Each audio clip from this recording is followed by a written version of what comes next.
নওগাঁর ধামইরহাট উপজেলার আগ্রাদীগুন বাজার এলাকা থেকে পর্নোগ্রাফি ভিডিও সংরক্ষণ ও সরবরাহের দায়ে ৩ জনকে আটক করেছে র্যাব-৫।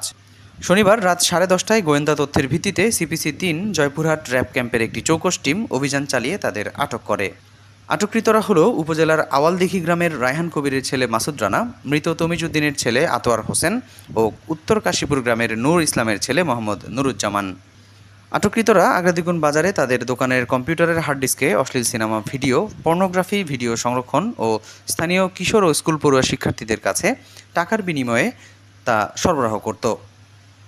গোপন সংবাদের ভিত্তিতে র্যাব-৫ সিপিসি-৩ এর গোয়েন্দা দল অশ্লীল সিনেমা ও গানের ভিডিও ক্লিপ আপলোড ব্যবসার পাশাপাশি পর্নোগ্রাফি সরবরাহের বিষয়টি তদন্ত শুরু করে ও এর সত্যতা পায়। পরবর্তীতে গ্রেফতারকৃতদের বিরুদ্ধে যথাযথ আইনগত ব্যবস্থা গ্রহণের জন্য ধামইরহাট থানায় হস্তান্তর করা হয়েছে। নুরুন্নবী রাসেল, আজ ও আগামীকাল ডেস্ক।